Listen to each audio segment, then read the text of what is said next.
এই যে আমাদের সামনে আসতেছে 12 তারিখ নির্বাচন, 2026 সালের নির্বাচন চলে আসতেছে। দেখেন, আমি আপনাদেরকে অনুরোধ করে বলবো, এই নির্বাচন নিয়ে আমরা কখনো কোনো মায়ের বুক খালি করার চেষ্টা যেন আমরা না করি। জানেন, আমার প্রত্যেকটা সময় যখন নির্বাচন চলে আসে, তখন কিন্তু আমি মারাত্মক লেভেলের ভয়ভীতি আমার অন্তরে কাজ করে। কারণ আমাদের দেশের নির্বাচনটা এতটাই অশৃঙ্খল, এতটাই ভয়ভীতি, মানুষ মারা নির্বাচন চলে। এইগুলাকে আমাদেরকে বন্ধ করতে হবে। কারণ দেখেন, খেলার মাঠে যখন দুই পক্ষ যখন নামে, এক পক্ষের বিজয় হবে, এটাই স্বাভাবিক। কিন্তু আমরা চাই আমাদের ভোটটা যেন সুন্দরভাবে যেন দিতে পারি। আমার ভোট আমি দিব, যাকে খুশি তাকে দিব। কথা বলেন, ঠিক আছে? কিন্তু আমরা এখন রাজনীতি করি, আমাদের রাজনীতিটা হয়ে গেছে একেবারে নিকৃষ্টতম রাজনীতি হয়ে গেছে। দেখেন, এই দেশটা হচ্ছে স্বাধীন দেশ। এই দেশে আমার পূর্বপুরুষেরা দেশটাকে স্বাধীন করেছেন। এই দেশটা স্বাধীন করার পরে এখন আমরা কথা বলতেছি, খোলা কণ্ঠে কথা বলতেছি। এই দেশ স্বাধীন করার জন্য অনেক মা বোনেরা ইজ্জত হারিয়েছেন, অনেক বাবারা শহীদ হয়েছেন, আবার অনেকে আল্লাহ পাক তাদেরকে বাঁচিয়ে রেখেছেন। তাদের প্রতি শ্রদ্ধা রেখে, সম্মান রেখে আমি বলতেছি, তাদের শ্রদ্ধা এবং সম্মানের দাম দিতে হবে। তারপরে হচ্ছে আমরা রাজনীতি করি, কে দানের শীষ করে, কেউ মনে করে জামাত করে, বিএনপি করে, আওয়ামী লীগ। আমরা কি করি জানেন?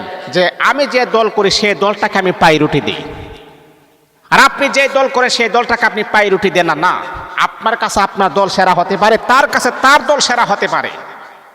আমরা কথায় যুক্তিতে চলে আসব, কিন্তু আমরা হাতাহাতি করব না। এখন আমার তবিয়তে আমি দলটাকে ভালোবাসি, আপনার তবিয়তে আপনি দলটাকে ভালোবাসেন, এটা ভালোবাসতেই পারেন, স্বাভাবিক। আপনি আপনার দলকে ভালোবাসতে পারেন, আপনি আপনার দলের টান টানতে পারেন, এটাই স্বাভাবিক।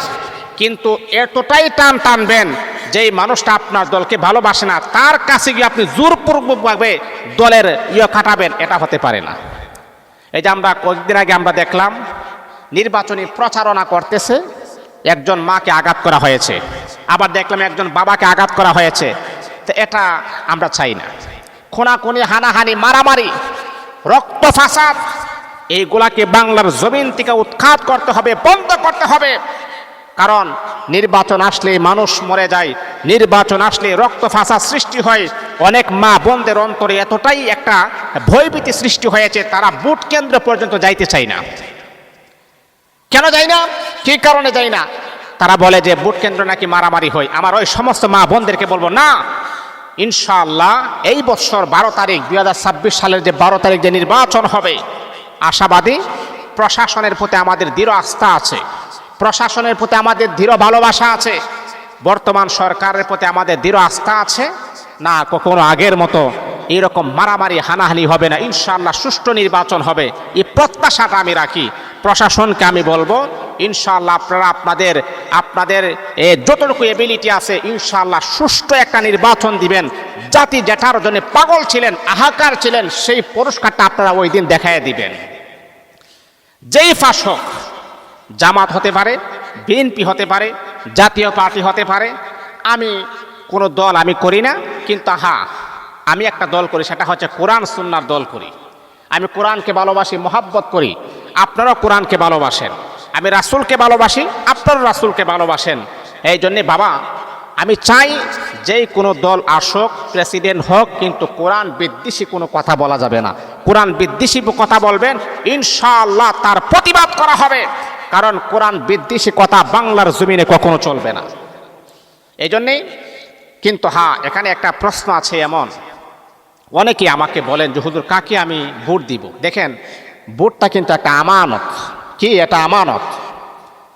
এখন কাকে ভোট দিবেন আপনি পছন্দ করবেন, আপনি জাস্টিফাই করবেন, আপনি ভালোবাসবেন যে আমি যে আগামী 5 বছরের জন্য যাকে আমি নেতা বানাচ্ছি, যাকে আমি আমার এই থানার জন্য প্রেসিডেন্ট বানাচ্ছি, ওই মানুষটা কেমন, ওই মানুষটা এতগুলা মানুষের দায়িত্ব সে গ্রহণ করবে, সে পারবে কিনা, এটা হলো এক। তারপর সে আমানতের খেয়ানত করবে কিনা, অভাব, গরিব, দুঃখী, অসহায় মানুষের কিছু টাকা পয়সা তার কাছে আসবে, কিছু অর্থ তার কাছে আসবে, ওই মানুষটা অসহায় গরিব দুঃখীদের হক সে মেরে খাবে কিনা।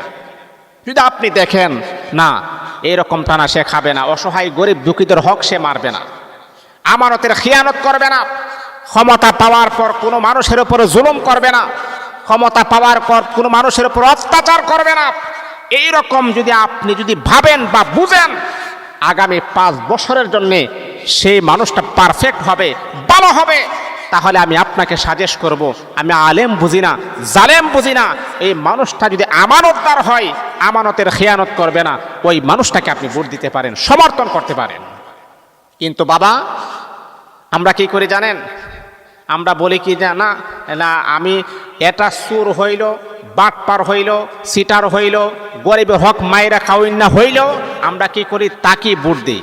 এটা কখনো করা যাবে না, এটা কখনো করা যাবে না। কেন করা যাবে না? ইসলামকে যদি আপনি ভালোবাসেন, মোহাব্বত করেন, আল্লাহর কোরআনকে যদি আপনি ভালোবাসেন, আল্লাহর কোরআন বলতেছেন মনে রাখতে হবে তোমার একটা সমর্থন পাওয়ার পরে ওই মানুষটা এমপি হবে, ওই মানুষটা মন্ত্রী হবে, ওই মানুষটা যখন তোমার সমর্থন পাওয়ার পরে এতগুলা মানুষের দায়িত্ব সে গ্রহণ করবে, তোমারও সমর্থন আছে, কিন্তু ওই মানুষটা কি করেছেন, সমর্থন পাওয়ার পরে নেতা হওয়ার পরে গরিবের হক মারতেছে, অসহায় গরিবদেরকে জুলুম করতেছে, অত্যাচার করতেছে।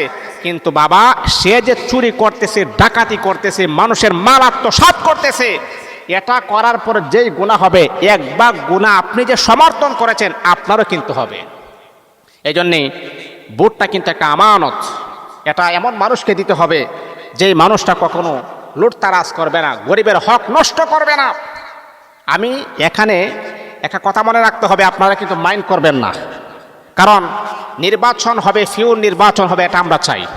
ভালো মানুষকে আমরা নেতৃত্ব দিব, ভালো মানুষকে আমরা নেতা বানাবো।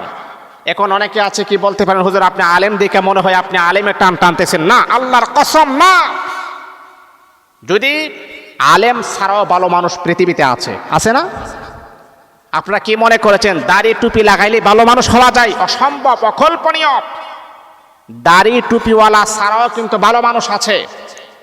আপনি যদি আপনি নিজের মনটাকে পরীক্ষা করবেন, নিজের মনটাকে পরীক্ষা করবেন। এখন আমি আপনাদেরকে একটা উদাহরণ দিই। মনে করেন আমি দাঁড়িয়েছি, আমার সাথে আরেকজন দাঁড়িয়েছে।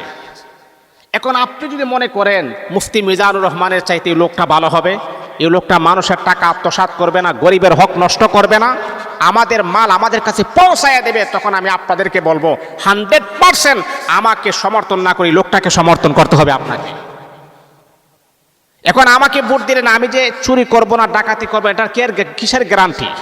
এই জন্য বাবা আপনার সিদ্ধান্ত আপনাকে নিতে হবে, কিন্তু ভালো মানুষকে নেতা বানাতে হবে, ভালো মানুষের প্রতি আপনার সিদ্ধান্ত হতে হবে। মনটাকে বারবার প্রশ্ন করবেন, মনটাকে বারবার প্রশ্ন করবেন, হে মন আমি কাকে ভোট দিলে এটার আমানত রক্ষা হবে, গরিবের হক নষ্ট করবে না, গরিব যাতে করে জুলুমের শিকার না হয়, হত্যার শিকার না হয়, মা বোনরা যাতে করে ইজ্জতের হয়রানি যেন না হয়, এই মানুষটাকে দিলে কি আমার হবে কিনা, আপনি প্রয়োজনে আপনি হাজতের 2 রাকাত নামাজ পড়ে আপনি এটার সিদ্ধান্তটা আপনি নেবেন। এই জন্যে বাবা আর সরকার এবং প্রশাসনের কাছে আমার আকুল আবেদন, ইনশাআল্লাহ আপনারা একটা 12 তারিখে ভালো একটা ভূমিকা রাখবেন, যাতে করে কোনো রকমের কোনো কাবজাব যেন না হয়, কোনো মায়ের বুক যেন কালি না হয়, কোনো মায়ের বুক যেন কালি না হয়। কারণ কোনো মায়ের বুক যদি কালি হয়ে যায়, দেখেন একজন মানুষ নিরাপরাধ মানুষ যদি হত্যা হয়ে যায়, সারা পৃথিবীর মানুষকে হত্যা করলে যেই রকম গুনাহ হবে, একটা মানুষ নিরাপরাধ মানুষকে হত্যা করলে তেমন গুনাহ হবে। এই জন্যে প্রশাসন ভাইদের প্রতি আমার আস্থা আছে, ভরসা আছে।